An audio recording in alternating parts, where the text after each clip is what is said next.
show tonight to interview our special guest. Show highlight the Alan Alford Sports Talk Show. The Alan Alford Sports Talk Show. Football, basketball, baseball, hockey, soccer, boxing, tennis, golf, and racing. The Alan Alford Sports Talk Show.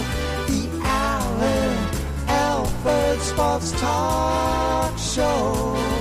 Tune in for all the news and scores, reporting on the games and so much more. The Alan Alford Sports Talk Show. The Alan Alford Sports Talk Show. The Alan Alford Sports Talk Show. The Alan Alford Sports Talk Show.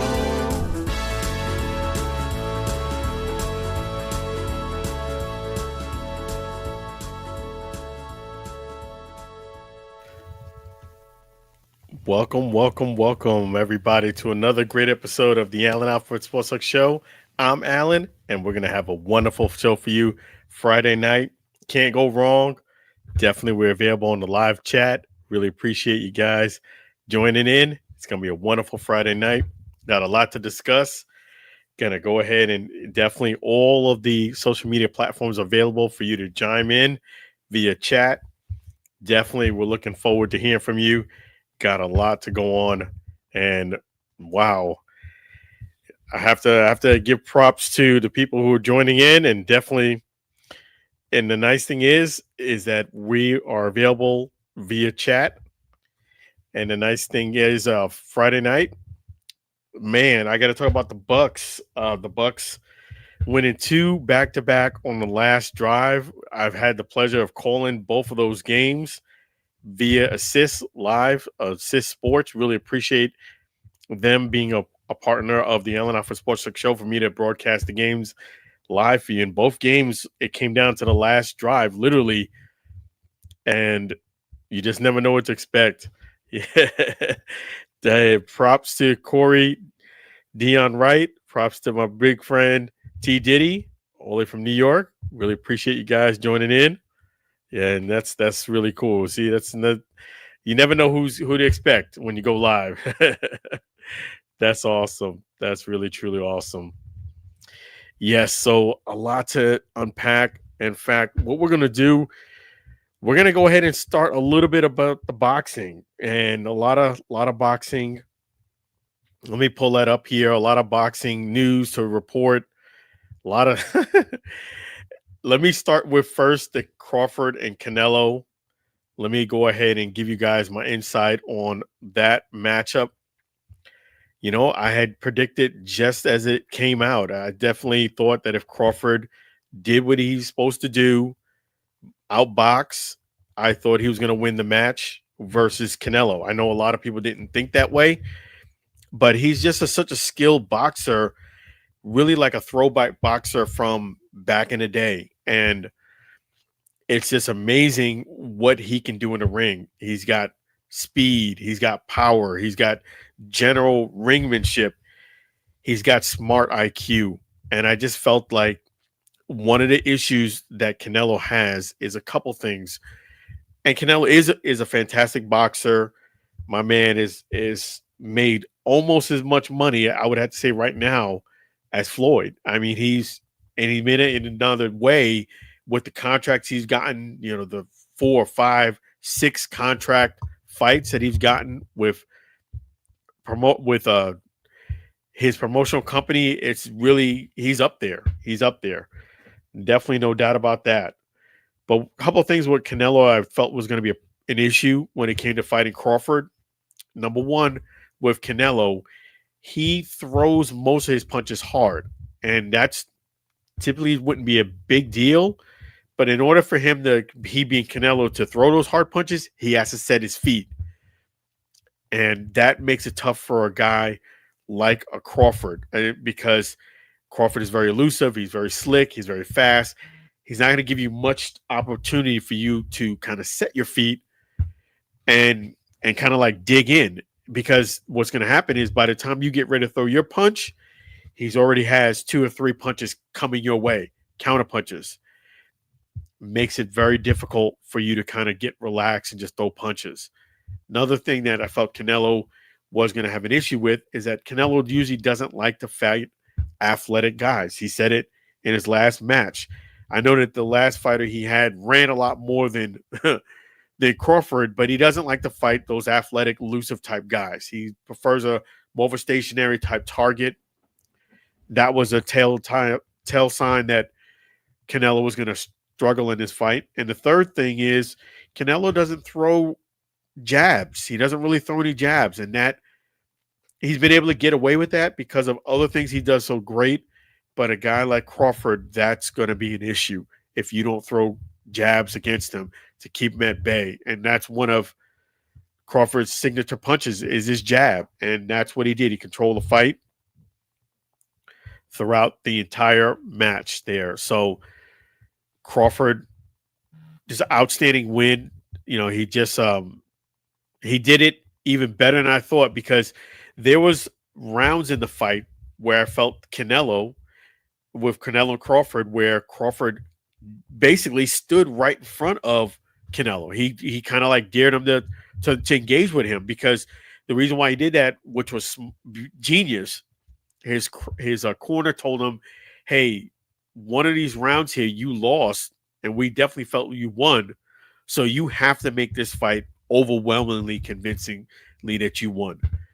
And when Crawford got that information, that's why he kind of stood in a pocket with Canelo. Because I was even saying, like, you're taking unnecessary risk. You're standing right in front of him, and you don't really need to because you're winning these rounds. Well, once he got that information and he lost the round that he really felt as if he strongly won, he was like, you know what? I have to just beat him and make it obvious. And that's why he kind of stood in a pocket a bit more.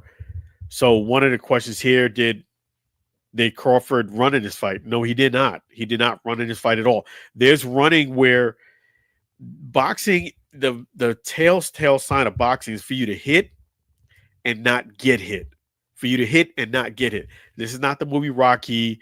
This is, I know guys like to see guys just kind of pummel each other, and I throw punches, you throw punches, you hit some, I hit some, but that's not boxing. Boxing is being evasive.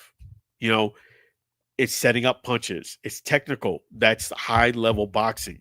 It's not movie, like I said, Rocky, where you're just throwing punches, you taking all mine, I'm taking yours, and let's see who outlasts each other. That's brawling. There's boxing and there's brawling. Boxing is hit and not get hit, and repeat the process throughout the whole fight. He didn't run. You know, he stood in a pocket, and he allowed Canelo, I thought, plenty of opportunities for him to hit. But what made it appear that he was running was the fact that he would just go ahead and outbox Canelo, made it very difficult for Canelo to throw his punches, and then he would, move out of, he would move out the way. He would throw punches, engage, but then he wouldn't just stand there and just hang out. He would move some to the left and the right. And you want to do that too, because you want to keep your opponent guessing. You want them to guess what's coming next. Very, very smart fight. He did not run in his fight at all. And I felt as if he stood in the pocket a lot more than he should have. But based on that information he got from his corner, that was genius for him to go ahead and just continue to just keep fighting and stand right in front of him. And another thing I felt that really showed about boxing is, even in this mega fight, 41 million people watching, over 70,000 people there at the gate. I mean, a mega fight, celebrities, all of these eyes watching. And you've seen, even in this big fight, some of the downfalls of boxing. The downfall is, even in this fight, with the exception of the one judge, the other two judges almost by a round almost had this as a draw. I mean, that's just unbelievable that you could be sitting that close to a ring and make it that this fight was that close. Canelo, with all due respect, in this fight, at the very most, won 3 rounds, and I'm being generous on the 3. I felt as if there was one round he won. I believe that was the 5th round. You could have given him maybe one of the later rounds, but that's it, 2. So that's why I say at the most 3 rounds. There's no way that this fight should have been 1 round difference. But that is one of the major issues when it comes to boxing. It is the most corrupt sport. And that's why I feel boxing has lost a lot of its fan base, a lot of its bravado because of the corruption. It's just the same thing over and over again with every boxing match. The judges are watching, obviously, some different fight than we're watching. It's there in Vegas. Usually that's because somebody's getting some money. If they were thinking about making Robin Crawford in this fight too. It was an overwhelmingly heavily Canelo fan base that was there. That's just, the props to the, Mexican population. They support their boxers, and they're willing to show up. They're willing to pay for gates, and they're willing to do all of the right things. Unfortunately, the black and brown community, they don't mind watching a fight, but paying for it is another thing. So, not speaking for everyone, but the overwhelming majority, and that's the reason why there was such a disparity in money. Canelo got $100 million. Crawford only got $10 million in his fight. But Crawford is fighting for legacy in his name. Really took a big risk to go up 2 weight class to fight Canelo at 167. No hydration clause. That is a big-time risk. And he came out with flying colors. Crawford is today's GOAT. He is, to this day and age, he's the GOAT. And to me, it's not even close. He's just fantastic. A phenomenal boxer. He's embodies what you need to do in order for you to be successful in the ring. So props to Crawford and his big-time win. And just like I predicted it here on the Allen Alford Sports Talk show, if Crawford does what he's supposed to do, he would win the fight. And he did. And he did. He did win it in big fashion. So props to Crawford. Let me make sure I got all the questions here answered. Did it unfold as predicted? Yes, it did. Just as I predicted it to go.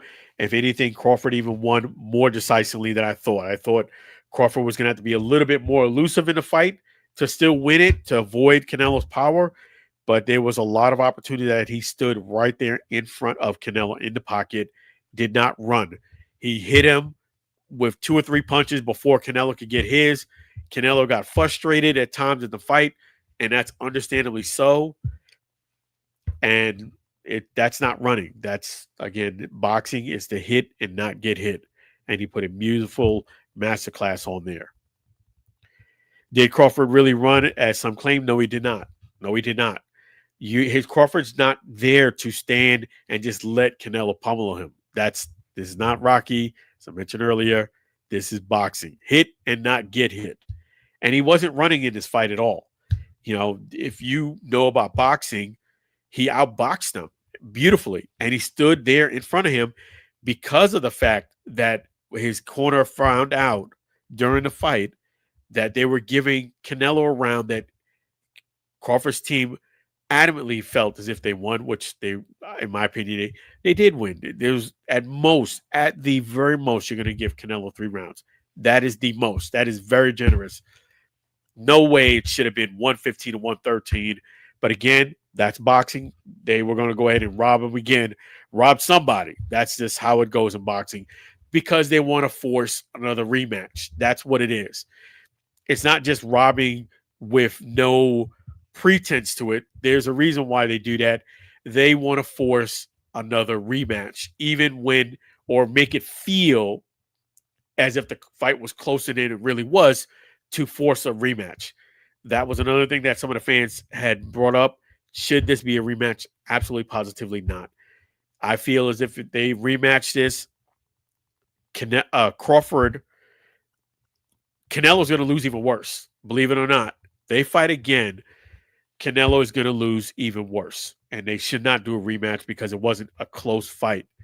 The reason why I say Canelo would lose even more is because Crawford now would not have to wait 3 to 4 rounds before he really puts on more of the pressure because he was trying to download information.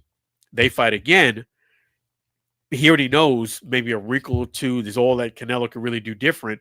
Outside of that, it's going to be pretty much the same. So Crawford will be able to start a lot quicker, put on some more punishment quicker. And on top of it, I feel as if Canelo's going to be even more desperate, and that's going to open him up even more. So I feel it would be maybe a la Errol Spence if they rematched. So I don't see really where a rematch is in order or needed. And just interestingly enough, today they announced 2 professional boxers are entangled in lawsuits. These things, I had to bring it up to you because let me talk about the first one. Floyd Money Mayweather is in a legal battle with a Vegas dealership. And what Floyd was saying is that it's a shady dealership. They're doing unethical practices. And that was his base of his lawsuit. Unfortunately for Floyd, the dealership has responded and they publicly put out a statement and they kind of shed some more light as to what is going on. You know, I said this before many, many years ago. I said that if Floyd Money Mayweather does not curb his spending, if he doesn't slow down on spending because he's retired from boxing, he does do those exhibitions, but he doesn't have a way to get that $100 million type of gate like he did with, Conor McGregor, he did with Pacquiao, because he was actively boxing. When you retire, you have to tone down the spending because the money doesn't come in as fast. I said if he doesn't do that, the way he spends money, in a few years, he will be unfortunately having financial issue and be broke. Unfortunately, I hate to be the bearer of bad news, but that prediction was also correct because what the dealership said, and I have to believe the dealership on this one, that they were trying to do a deal on a 2018 Maybach. Floyd's wanted this, kind of rear Maybach 2018. They held it for him, and they were going to basically just say, okay, we're going to just sell it to someone else. He was like, no, I'm going to come with the money. I promise you. They extended the time even more so and gave him more time after he begged for more time. And when that deadline came, he didn't have the money, he being Floyd, to pick up the vehicle. So that's what the legal dispute is about. It comes down to money. And unfortunately, I would have to decide with the dealership, because if you have an older vehicle, 2018 Maybach, and they give you time to pick up the vehicle and you don't pick up the vehicle, there shows that there's some financial issue there, because the vehicle, you wouldn't have any issue picking up the vehicle back in the day. Another tale is where there's smoke, there's fire. If you go into YouTube, you see a lot of reports about this is months ago about Floyd having trouble with Dubai, paying taxes and things like Dubai. When you're in another country, you come out there, they have their own rules, regulations.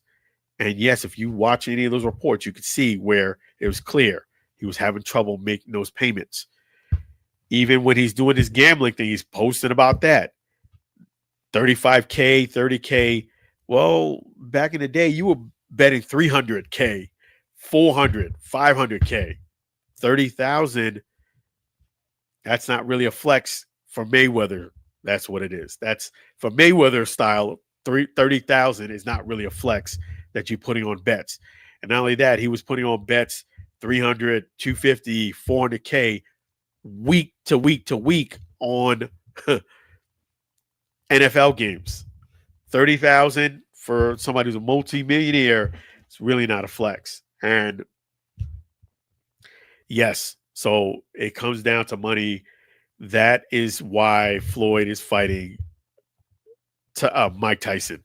That's the only reason. It's a cash grab. It's a way to get some money, and that's it. That's the thing, and he needs the money. You know, I think Floyd is a situation where he's strapped for money right now. He doesn't really want to pawn or sell some of his vehicles because I think he doesn't want the public getting wind of that. But that's probably what he's going to have to start looking to do. Is you don't need another 2018 Maybach. You don't need any more cars. There's no reason for the dealership not to sell you the vehicle if you have the funds. I've been in sales a long time. There's no reason. It's a 2018 Maybach. It's not a brand new vehicle where you can really have a lot of demands on it. And that Vegas dealership, if you did want a specific rims or something on it, I'm pretty sure they can meet those needs because that dealership definitely looks like they do high end. So yes, I'm siding with the dealership on this one. It comes down to the money. And unfortunately, that's where Floyd is at. If he doesn't bring up this lawsuit, we don't know about this. But see, that's what happens when you go to court. It's public record. So yes, the reason why Floyd is fighting Mike Tyson is because he needs the money. He can take out you can just call him Floyd Mayweather at this point, not Floyd Money Mayweather. We'll leave it as that. And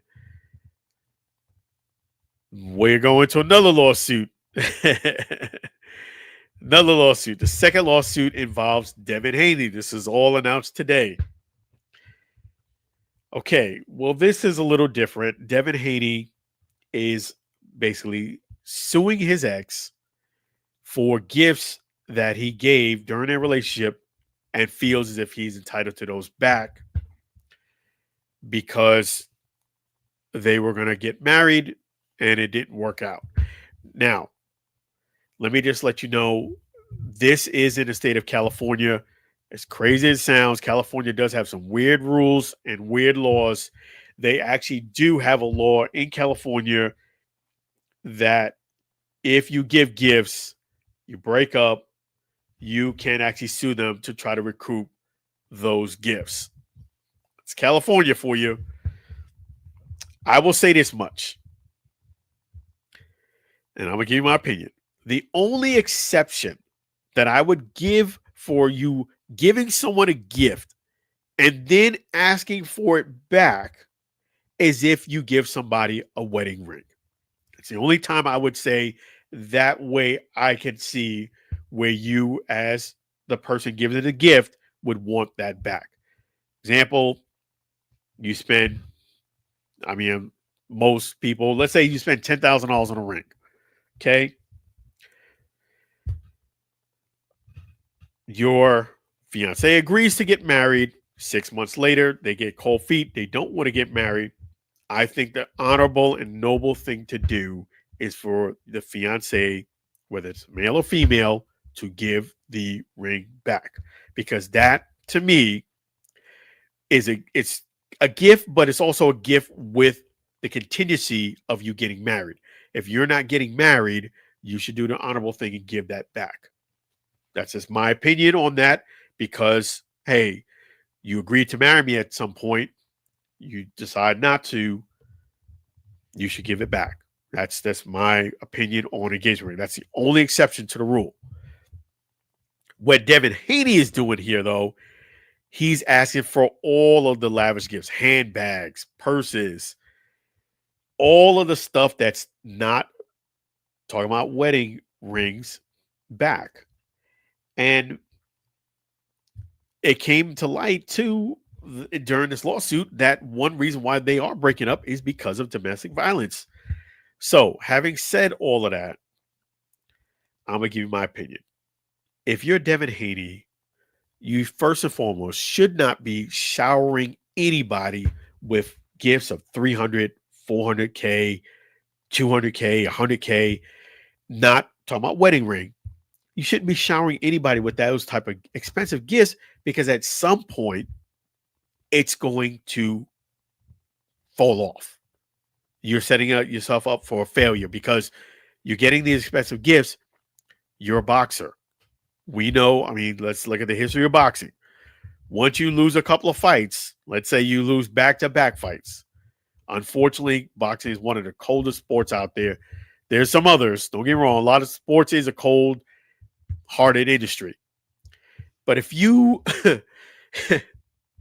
if you lose, let's say, 2 fights back-to-back, in most people's eyes, you're washed up. And not only that, your level of income is going to take a huge dip, which by the age of most boxers, by the age of 32, 33, let's say 35, your career is over. So you cannot maintain getting gifts of 100K. I don't care what. Okay. And you shouldn't be lavishing somebody with those type of gifts because there is no somebody's going to love you because of you being able to be in a power of giving them expensive gifts. They're not really loving you as a person. They're loving what you could do for them, not more or less who you are. So you shouldn't shower somebody with those lavish type gifts. If you are going to lavish somebody with those extravagant gifts, then you accept all the risk involved. Yes, I know there's a law in California, you can get some of those gifts back. But to me, you should not be going to court filing a lawsuit to get those things back. You shouldn't even be giving those things to someone. Not talking about a wedding ring. And this lawsuit was about handbags and a lot more. It wasn't about a wedding ring. And on top of it, it is allegedly, that Devin Haney, and the reason why they broke up is because of domestic violence. You shouldn't be beating up or allegedly beating up someone. This is on you, bro. Don't put your hands on anybody except when you're in the ring or you're shadow boxing, you're practicing. Keep it for the ring. Number 1. Number 2, don't get expensive gifts to try to impress people. Impress people by them knowing who you are, the person you are, learning about you. If you're going to spend $100,000, $200,000, or $300,000 on some handbags, you're accepting the risk, and as far as I'm concerned, with that type of purchase. And a gift is a gift is a gift. Again, the only exception to rule that I would say where in a legal court system you would have a valid argument is if you get somebody a wedding ring, they accept to get married, they do not say no, you go on for a few months, they decide to get cold feet or whatever it is, they should do the honorable thing and give it back to you. If they don't do the honorable thing, then yes, you do deserve, in my opinion, you have a right to take them in court because a ring is a contingency of us getting married. That's what it is. And if you're not going to go ahead and get married, then that's fair, but you should give the ring back. I would even say it to my own daughter. I really would. I would say, you know what? You're calling off the engagement. You're not getting married. You're not going to that step. That's fair, but you should give the ring back because to me, it's an honorable thing to do. And also, it's a soul tie. You have a ring that reminds you of this person.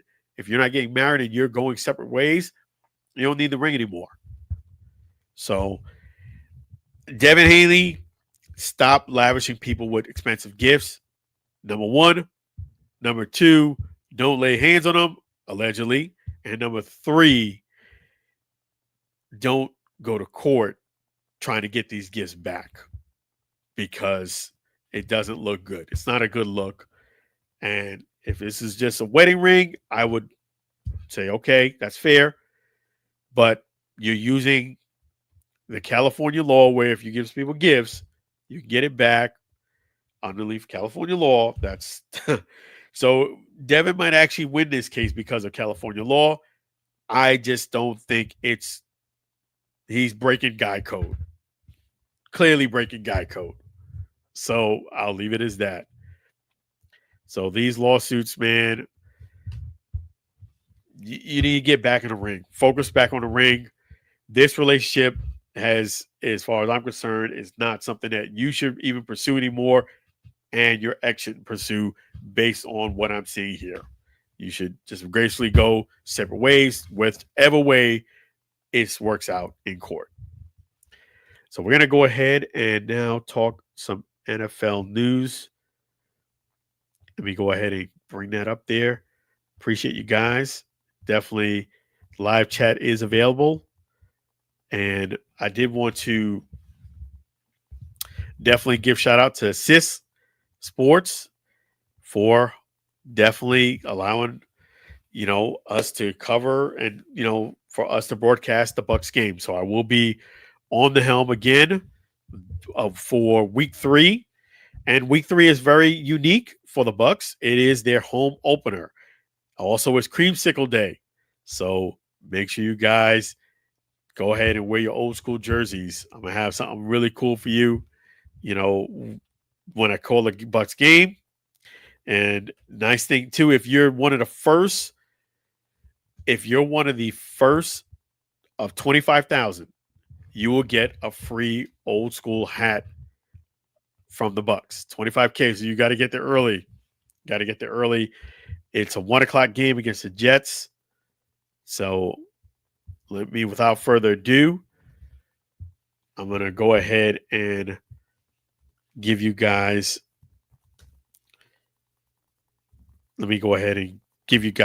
my picks for week 3.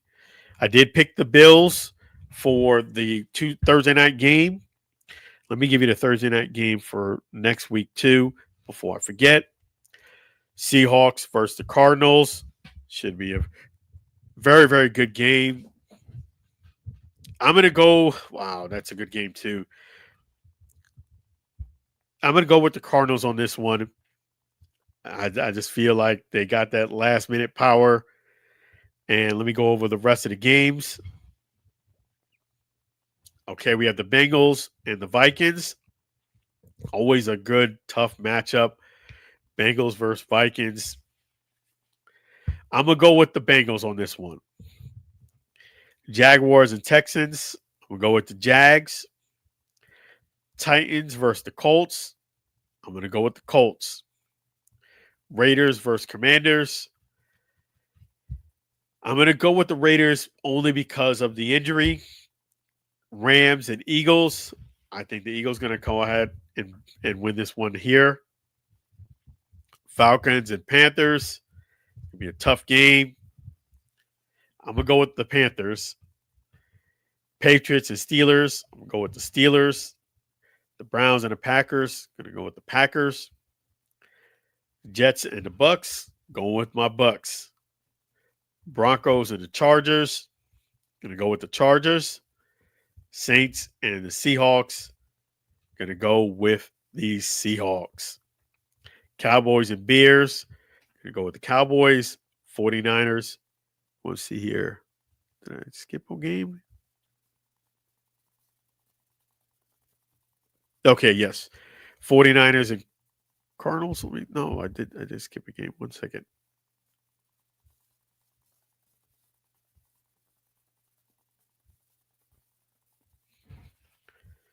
Let me just make sure I didn't skip a game here. Okay. Chiefs and the Giants. The Chiefs, Ravens, and the Lions. It's going to be a really, really good game. The Ravens got to win this game. So I'm going to go with the Ravens, 49ers, and the Cardinals. I'm going to go right there with the 49ers.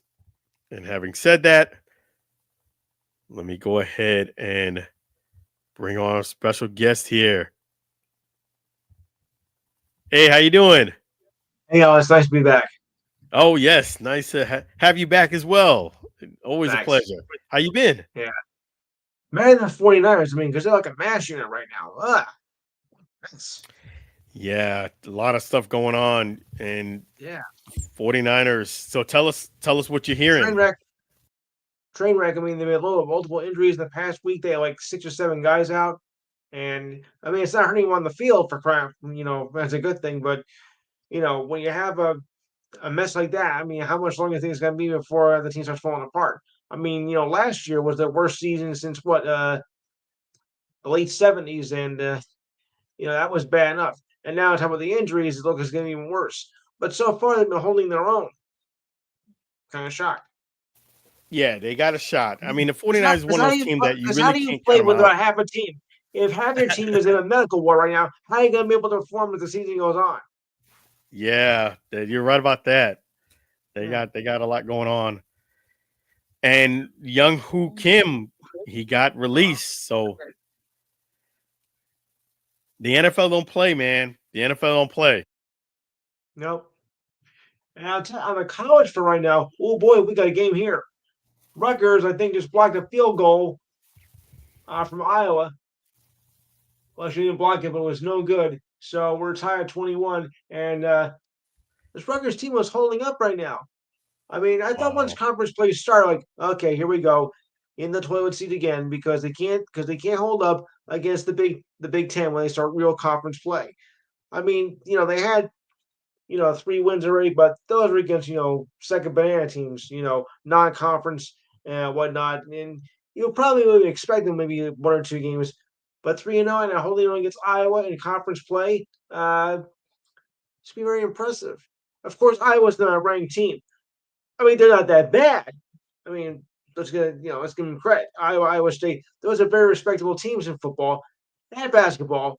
But Rutgers, they're doing their own. But remember, they are at home, and Rutgers can be a dangerous team at home. Yeah, you're right about that. They can be. Yeah, absolutely right. Very, very dangerous. Especially in basketball, because when they play at the rack, in basketball, that is a very tough team at home. Yes, indeed. You're right about that. I think Mike Tyson says it's one of the most dangerous places to play in America, at the Rack Center. The Rack Center. That's what it's called, the Rack, the Rutgers Activity Center. Remember, I'm a native of New Jersey. There you go. Speaking of that, is Great Adventure still open? I mean, Dumpy Amusement Park in Jackson? Yes. Oh, so they changed the name? No. Man, it's been Great Adventure since I was a kid. Wow. So it's still there, still running? Yep. About an hour south of here. Okay, cool. Okay. Now, there you go. Where I am. Not where you are, but where I am. No, yes.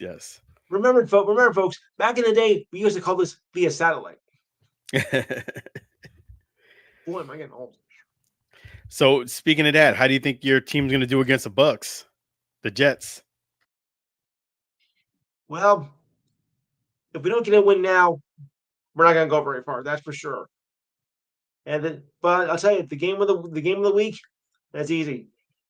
Cowboys, Giants last week. What a game! Especially in the last minute, it was like a chess match going on, and at the end, the Cowboys pulled it out.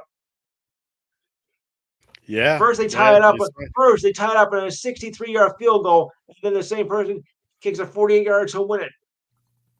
I'm like, yes. What? And you know what? Props to my guy Brandon Aubrey. He's from the UFL, the kicker for the Cowboys. I always get him in fantasy. He had a monster week. Well, looks like some fantasies come true after all. He had a monster week. Yeah. And Jake Bates is another UFL kicker killing the game. Oh, yeah. But the only reason why I didn't pick him this season as I did last is because the thing about the Lions, they usually go on short yardage. They don't give him as many opportunities, I think, to kick, because 4th and 1, see that they usually go for it. Right. Dan Campbell is very aggressive offensively, so he doesn't get a chance to kick as much as I feel like Brandon Aubrey. Are we talking the Lions? Yes. Oh, of course. Listen, look, we're not playing here for a tie. We're going for the win. You don't like it, too bad. Even the playoffs do the same thing. Yeah, he's very aggressive play caller. It's probably not a very logical move, but I get the point. You want to be the hero? Yeah, go ahead and be the hero and win this game. Otherwise, but at least I'll give him credit for having the guts to do it. It's not always very smart to do, but he's got the guts to make a fool of himself if he loses. No, I agree. There's being aggressive and there's being overly aggressive. He Oh definitely, yes. in my opinion, is overly aggressive. Okay, I get it. You want to score a touchdown. This is the NFL. Just sometimes you're just not going to be able to score touchdowns, and you kind of like could tell when you should be kicking the ball. Especially being when you got a kicker back there as great as Jake Bates. But that's the only reason why I didn't pick him this season, because I did have him last year. He made a lot of his kicks, but he just didn't get as many opportunities. It's just when you have a Hey, what do you think of the new overtime rule, though? okay, both possessions. Yeah, I think I like it. I like it. I like it because yes, I gives it really didn't change much from the year before. You can't well, win on a actually, it does a little bit because under the old rule, if you score a touchdown overtime, you won. And of course, the opposing side be like, "What, you dirty, no good, blankety blank," and we didn't get our chance and whatnot. So after years of griping and moaning and whatnot, like, "Oh, we didn't get the ball, and whatnot," yada yada yada, they finally decided to resolve it. I don't know if everybody's actually agreeing with it because, well, because you're never gonna agree on everything permanently, personally. But this does give a chance to give all teams the ball. But remember, after each team had a chance, the next to score is the winner. okay. So just to clarify, if you go down and get a touchdown, the game's not over. You get a 1-point conversion, 7 points. The other team gets to go ahead and get the ball. They must score a touchdown as well, or if what happens if they do or they don't. Well, like I said, both teams get the ball regardless of if it's a field goal, a touchdown, or whatnot. So whoever scores first, the other team does get a chance at the ball. You can try to, like, say if the other team first team scores a field goal, then the opposing team has a chance to tie it, which wouldn't solve anything, or try to beat it. If you're a Detroit Lions coach, you probably go for the touchdown anyway. Um, However, if one team does score a touchdown and go for one, I wouldn't be surprised if the opposing team, if they score a touchdown, would try to go for two to win it. Why not? Well, yeah, hey, that's what not this Super Bowl, but the Super Bowl before, that's what Patrick Mahomes said. If the 49ers scored a touchdown, we were going to go for two, meaning they would have kicked the extra point. We were going to come back and go for two. Right. We didn't come in for a tie. We came for the win. Yeah, they were going to go for two. Right. I like both teams possessing the ball. I mean, gives it more fair chance because to me, this way nobody has a complaint. Yeah. Well, why are you thinking that when overtime first began back in 1974? What took you so long? Stupid. Yeah. And at some point, somebody got to win the game. So I'm okay with that. I'm okay with that. Both teams possessing the ball. Yeah. And one of the rules that the UFL has. I think in this case, because back when it was overtime, they always gave him 15 minutes, even with regular season.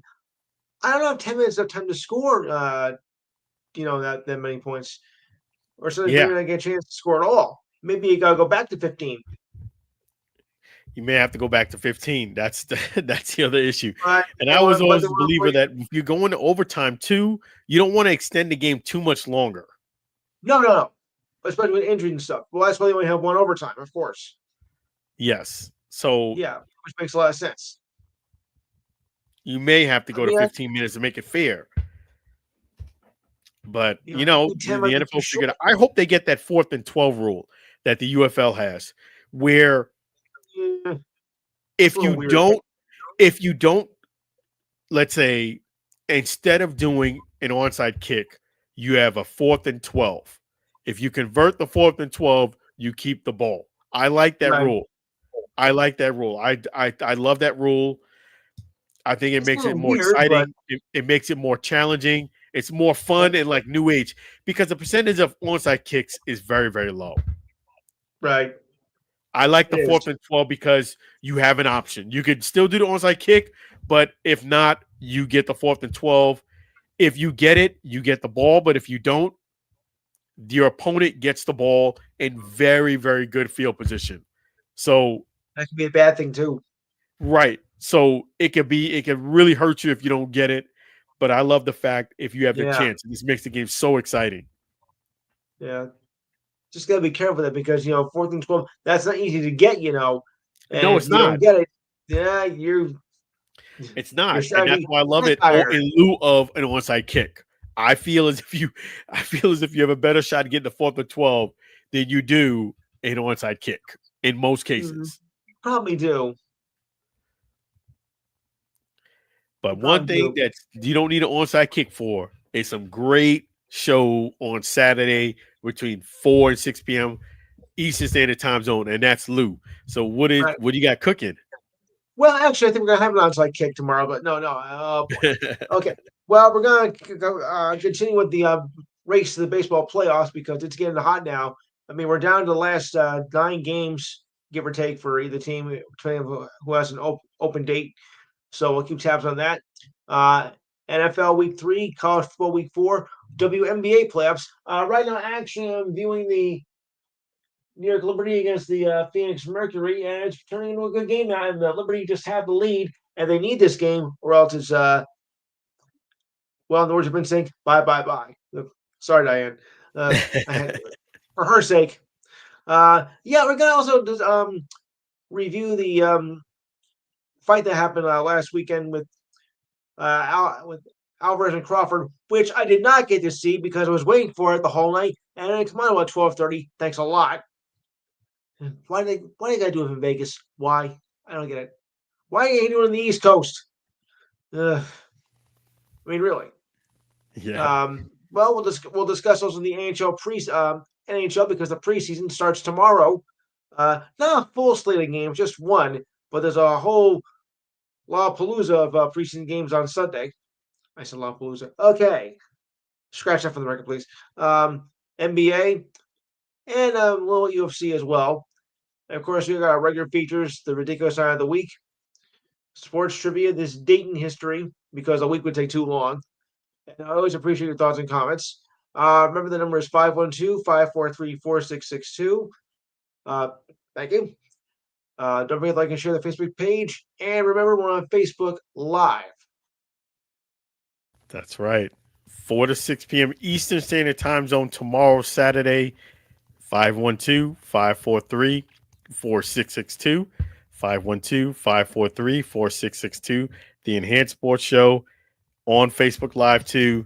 You'll see Lou, and I And know it's going to be remember, a that's great not show. 4 to 6 a.m. either.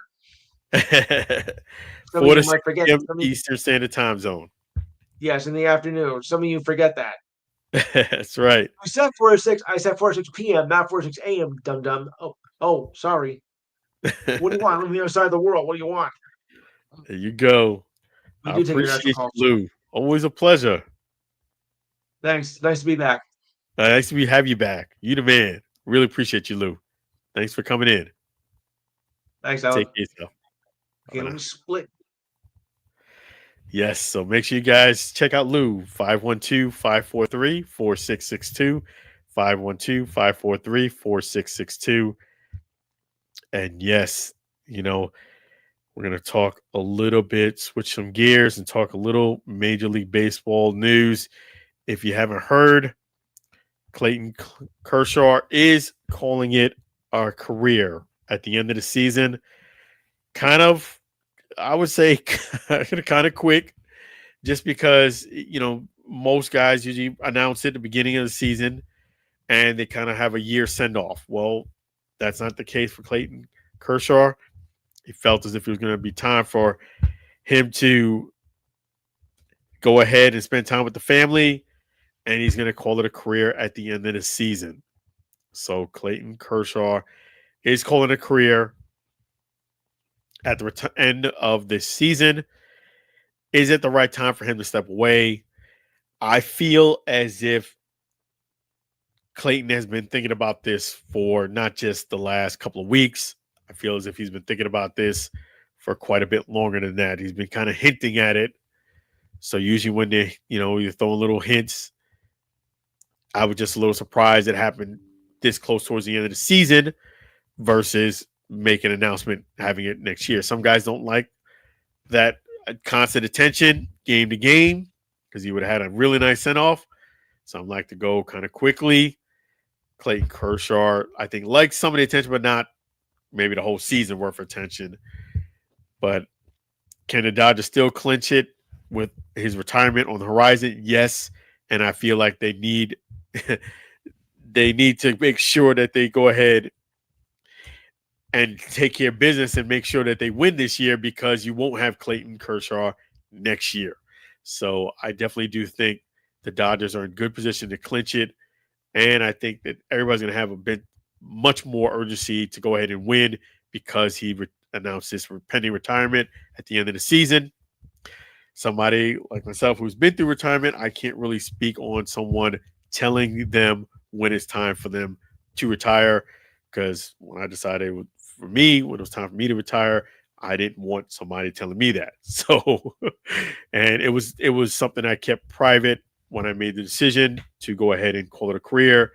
Not something I told anybody at the workplace until the decision was made internally and with the family. So that's what happened with Clayton Kershaw too. And I think he wants to spend time with the kids, 18 years in the league. That's fantastic. For you to make it 18 years in the major leagues as a pitcher, that in itself is awesome. He set another milestone this year. So Clayton Kershaw in 5 years will be in Cooperstown, New York, being enshrined in the Hall of Fame, first ballot Hall of Famer when that day comes, barring anything changing personally or professionally. That's where it's going to happen. He's going to be in Cooperstown, New York, because he'll be first ballot Hall of Famer. And he deserves it. Man, he's an outstanding pitcher. It's not just about speed, it's about placement. And he wanted to go out on top. So this year he was able to do that. So props to Clayton Kershaw for an entire year, entire career of greatness. And that's going to give the Dodgers even more momentum, I feel, to go ahead and go out here and win this, because I did pick them to win. Let's see how they're doing now. Let me just pull up their most recent record. So they're 3.5 games up. And against the Padres, I see them holding on and winning the division. And I see them being another threat again in the National League. I really do. I don't think they're quite as strong this year as they were last year, but I still think they can still win. That's where the Dodgers are at. And yes, I think even with Clayton Kershaw announcing that this is it, they are going to go after it hard to try to win it all. And let me give some props to some people here. Let me just do that. Props to Andrea Denton. She's really cool. Really appreciate her joining in there. Always awesome to see her. And definitely awesome to see smiling again and with the pets. With her babies, her dogs there. Living life to the fullest. So there you go. Continue to enjoy life. You deserve it. And let me give some props to some people here. Props to James Turillo. He's a big-time Dodgers fan. And the LA Rams. James Turillo had me as a special guest on his show. Very first special guest on the James Turillo show. You will get a chance to see that show tomorrow night. So let me just give you a sneak peek of a picture. There you go. It's awesome times with James Turillo. Fantastic. Man, it brings back memories, even though it was this week. Thank you so much for that. And also, we also wanted to make sure I don't forget anybody here. There's somebody else I have to give props to. Let me pull this up too. One moment here, guys. Yeah, that's one of the things I definitely don't want to do in life is forget anybody. It's one of those things that I just want to make sure. Yes, props to my good friend Sean Stewart. Really appreciate Sean Stewart from 586 Sports. He was our special guest on the Allen Alford Sports Talk show. And I will be posting that interview tomorrow for you guys. So you get a chance to see the interview with Sean Stewart. So props for that as well. And I'm going to show you this quick video real quick here if you haven't seen it already. Allen, and today I'm sharing with you an outstanding product I know you're going to love. That's right. That is none other than the Pro Case noise reduction headphones. That's right. Anytime you need to block out the ambient noise, whether you're at NASCAR, whether you're doing yard work, the great thing about these headphones is that they will block out the sound, no problems asked. Doing some woodwork around the house, go ahead and reading a book, or just want to block out the haters, these Pro Case noise reduction headphones are available right now. Please use the affiliate link in the comments section below. And the beautiful thing is, any size color that you choose, the beautiful thing is it will go ahead and support the Allen Alford Sports Talk show.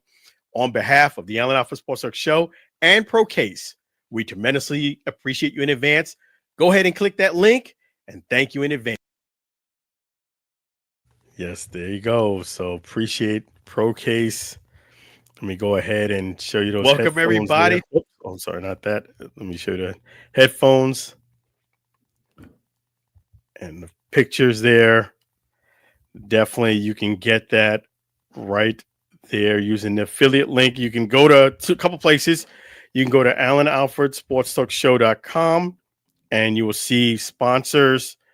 You will see Pro Case there, and you can go ahead and click there, and it'll bring you right to the affiliate link. Or you can look at that affiliate link right here. It's procase.com /REF equals Allen Alford. So procase.com /REF equals Allen Alford. And if you look at the show, if you look at the post, you can see the link right there to make it easy for you. And again, anything you purchase at that using that affiliate link help support the Allen Alford Sports Talk show. Tremendously appreciate Pro Case. Tremendously appreciate you guys. These opportunities, they're only possible because of your support. Tremendously appreciate you for all that you do here on the Allen Alford Sports Talk show. You know, it really means a lot. Really, truly appreciate you tremendously. So, yes, I will be posting up the 586 interview tomorrow. James Cirillo interview will be posted up later in the evening. And on Sunday, I will be calling the Bucs game. Make sure you follow us on social media. It'll be available on all social media. You could chime in. YouTube is a spot that seems like a lot of people love to chime in there. So is Twitch. But anywhere you feel most comfortable, I will be available for you guys to chime in and chat. And it's going to be fun. Going to be fun times. Definitely go Bucs. Go get them this week against the Jets. It's going to be the home opener against the Jets at 1 o'clock. Again, if you're one of the first 25,000, you will get a complimentary free old school creamsicle hat, which is really cool. So if you at least are going to be there, get there so you get that hat. And it also is creamsicle day. I'm going to have a nice little cool thing for you guys when I call the game. So it's going to be fun, fun, fun. Go Bucs. And, definitely thank you to Lou for chiming in. Thank you to all of the people who commented here, who showed up. Definitely Corey, T. Diddy, yes. Brian Foster, yes. Andrea Denton, Giovanni, and a lot more. Appreciate you guys. So that's going to call it a wrap for the Friday night show. Tremendously appreciate you. Definitely thank you to my good friend, Sam Scola Songs. Let me make sure that I give you guys that photo of Sam Scola Songs here. And in fact, let me do that for you right now. Can't forget, I got my guy, Sam Scholar Songs. There he is. Thank you, Sam Scholar Songs and his wife, Mary. Really appreciate you. They do all the music for the broadcast. There you go, Sam Scholar Songs. And the great thing is, all of the music and songs are available on YouTube and Spotify that you hear on the broadcast. And we even have an opportunity for you to meet and talk to Sam right there. Sing along with Sam at gmail.com. Sing along with Sam at gmail.com. Now, this is not for spam. This is for deals. Deals, not spam. Sing along with Sam at gmail.com. Sing along with Sam at gmail.com. Right there. Appreciate you, Sam Scholar Songs. You are definitely the man. Appreciate you tremendously. And again, all those songs available on YouTube and Spotify. Stay connected to the Allen Alford Sports Talk Show, AllenAlfordSportsTalkShow.com. You can reach me at Facebook at Allen Alford Sports Talk Show, Instagram, Allen Alford _ and Allen Alford. If you just type in Allen Alford, you have my name spelled there. You should be able to find me on all social media platforms. So make sure you guys be blessed, be well, take good care of yourself, and have an outstanding weekend. I will definitely look forward to seeing you next Friday, 8:30 p.m. CST, 9:30 p.m. EST. There you go. Next Friday night, I'll be back. Friday to 8:30, 9:30. So with that being said, thank you again. Thank you for watching another great episode of the Allen Alford Sports Talk Show. Take care of yourself. Have a great weekend. Be safe and sound till we meet again.